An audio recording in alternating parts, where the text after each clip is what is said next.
What's up, squad? This is Brandon from the Bantu Sun. Thank you so much for joining me today.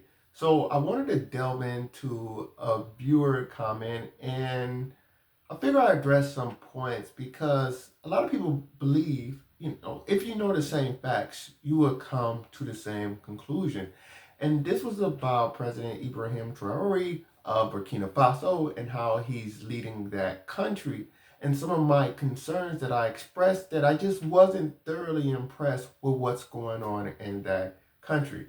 So don't ask 786. This is a response for you.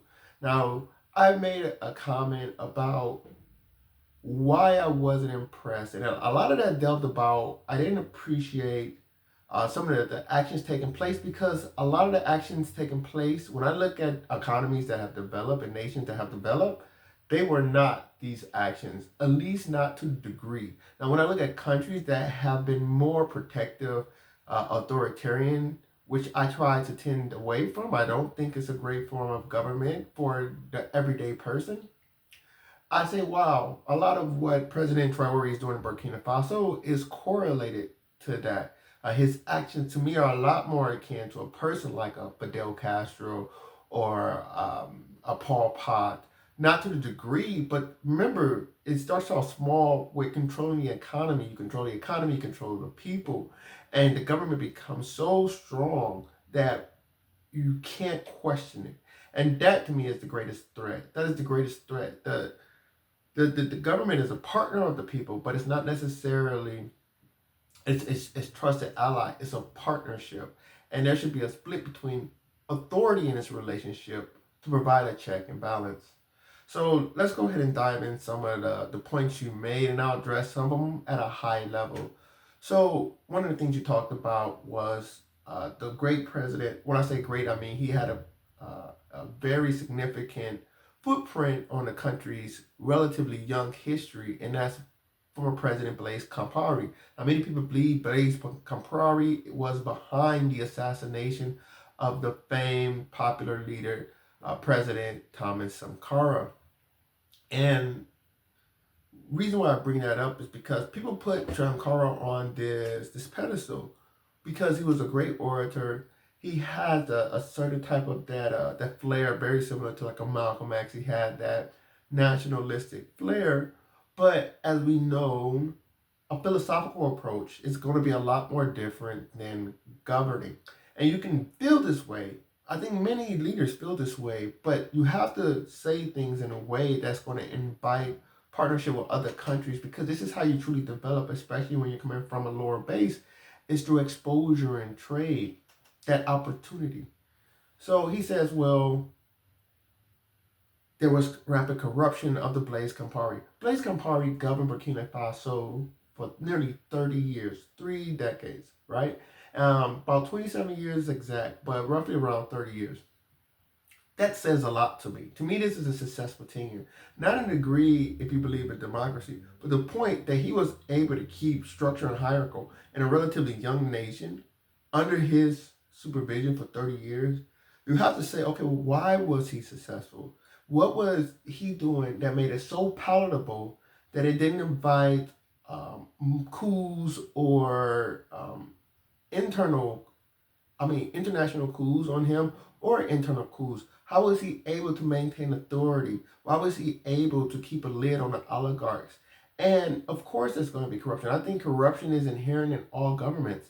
President Trump just offered refugee status to some of the most privileged people on the planet. 7%, the white population of 7% in South Africa own 70% of the productive land in South Africa. So to say that these people are suffering greatly in comparison to the many other people on this planet is egregious. But he's very close to South Africans, especially Elon Musk, who pretty much knows all the dirty secrets of the government because of Doge. So this is a form of cronyism, right? That is blatantly credible. And America is the largest country, most powerful country in the world, relatively speaking. That's debatable. But the point I'm trying to make is all countries are corrupt. It's just a matter of, is your economy big enough to accommodate the corruption? In some cases, yes. In some cases, no. But government itself is a corrupt institution. Life itself is a corrupt institution. People are people. Well, they say it's not what you know, it's who you know. Who's not corrupt? Now, of course, you want things to be as fair as possible. Key word, key phrase, as possible. So I think to say, oh, Blaise Compaoré is corrupt, I think you really got to say, why was he so acceptable? This is a product of Burkina Faso. This is the man they allowed to lead them for 27 years. There's something that he's doing that they find attractive to keep him around that doesn't make them want to riot and go to the streets every day as they did when they kicked out the French. You talk about America being a more developed country and how, because I raised a point, Americans are going to space. And you say, well, Burkina Faso is a very young country, you can't compare. And I think you can. I think a great leader, not the youngest leader in Africa, and I wonder how that happened. Not the most senior commander, very young. How did he get put on this post? But for this person to come out, I think a leader would have came to his people when he assumed power and said, past, present, future. This is where we come. This is how we got here. This is where we are. The year is 2025, or whenever he initially came to power, 2023, etc. This is where we should be going.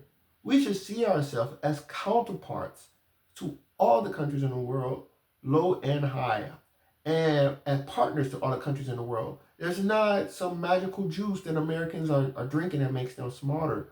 We need to work on our industry. We need to work on our science, math, agriculture. We need to develop these things, which is allow us the ability to go to space. Of how realistic that is in a short to medium term is debatable, right? But the point of the matter is, a great leader is going to catch his people up to say, hey, this is our current time. And then he's going to look not to where the puck is at, but where the puck is going and say, this is where we need to be at, to say that we're at the top of the game. How do we get here and then go beyond that? Past, present, future. I think that's great leadership, and I'm not seeing that. That's another reason why I'm not that impressed, because I'm not seeing where he's trying to take his people in any meaningful way that's challenging the current paradigm of the world, where you have this Western on the top with Asia quickly advancing. Nothing you talk about. You talk about how you create. It's some things on the economic front I'm not a big fan of. Okay, he has this tomato plant. Their building efforts to nationalize the gold reserves, which to me is nationalization is a big no-no. And this is what I'm saying. This doesn't impress me. What would it impress me for the tomatoes? I'm not a big fan of government creating the jobs. I think government sector roughly 5 to 15% of the labor force, plus or minus some, depending on your resources, etc. But I'm not a real big person in government create jobs. Government create jobs, they tell you how to live. Government's a monopoly. I'd rather companies create the jobs, especially something like tomatoes. I would have said, this is Burkina Faso. We have a lot of beautiful agricultural land. Why not go to a country a little bit north? Supposedly, President Traore is really big with in the big leagues with Niger and Mali, and he has a great relationship. Right above that is Algeria. Algeria is a filthy rich country because it has lots of natural resources, and it's dry. It's relatively dry, with 50 million people, roughly speaking.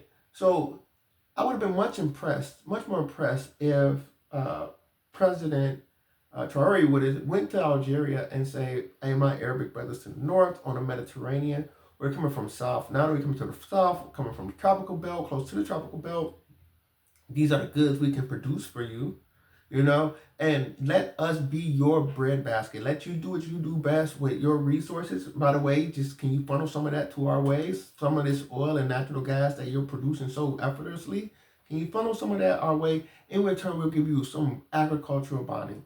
And whatever your heart desires from our region that we can produce, we'll push that out to you. And you see how you will build a relationship there outside of Asian influence, outside of Western influence, but with him in another African country building that complementary relationship. That would have been something I would have said, oh, this is challenging the status quo. This is something that I really, really am a fan of.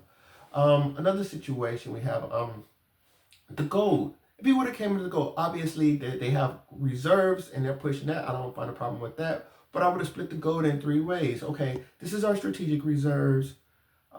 This is going to be our ownership. We're going to break open a portion for the private sector, and then we're going to have a portion that the government manage, right? So, which is going to be in the government managed portion is going to be in a sovereign wealth fund. So we'll say, okay, we're a major producer of gold. Like relatively speaking, Burkina Faso is like a top 5 gold producer in Africa, and it's ironically right next to other major gold producers of Mali. Not ironically, justifiably next to other major gold producers of Mali and Ghana. So what I would have liked them to say, okay, this is our strategic reserves, right? We're not going to touch this. We're going to use this, right, to position us. So when gold prices are cheap, we're going to build it up and basically not put it on the market, right, and further push the market prices down. But we'll build it up, and when gold prices are high, we'll release some to bolster our economy and for investments, right? And that's how they will manage that strategic reserve. And then another partition. I said it's 3 parts. We'll say, okay, this is the portion of revenue we're going to receive for partnering with private companies. So let's say the strategic reserve is, I don't know, 10-15%. Let's say they get another 10-15% from an investment component. And then a remaining 70-80% is for the private sector to do what they want. And so this 10%, 15% that they're going to use for the sovereign wealth fund is just be them bringing in the money, of course, and they will use that money to invest within the organization domestically and diversify internationally to balance each other out. So you got the strategic reserve. You use that for hard times, stabilize your currency. But then you have this investment portion. This investment portion is how you're going to drive growth in the future, because you're going to manage. It's going to be a sovereign wealth fund. So you're going to have the skill set in your country of people that can manage a sovereign wealth fund, and you're going to invest domestically and internationally. And if you really want to impress me, you can work together with Mali and Ghana to regionally do this. A regional, because imagine this, a West African gold sovereign wealth fund, that it would be the economic generator for business within West Africa. Nigeria will be knocking your door down. Nigeria knock your door down. And then you make it open to the private sector. They still get the lion's share, which still is enticing to them to come, invest, bring the latest technology, and develop this sector. So you put all this together, as well as I don't like what he's doing with the journalists. How do you arrest journalists? Like, I understand in Africa things are a little bit different. I have a Western upbringing, so I'm kind of a little bit bigger on the freedom of speech part of thing, and arresting journalists is kind of a no-no. But regardless of the situation, you gotta let people have opinions. Like, a lot of opinions, yeah, they're full of crap, but some opinions are valid and they provide a conscience to the nation to some degree. So those are my thoughts. Now, whether you agree with them or not, that's okay, because I'm not necessarily debating. These are tenets of what I believe will help a country further develop. And I can put the case studies there to show that these are replicated. And I can put the case studies against the other methodology of just nationalizing people, scapegoating white people, etc., etc., etc. There's still attacks. All President Traore did was be the front man to push the French out and welcome the Russian in, and then nationalize and scare away business. Like, I'm just not, like I said, I'm underwhelmed. So love to hear your thoughts below. I hope that answered a lot of your questions. Don't ask, but love to hear anybody. You got any thoughts below, insight, comment below, like, share, subscribe if you enjoy the content. Until next time, take care. Bantu up.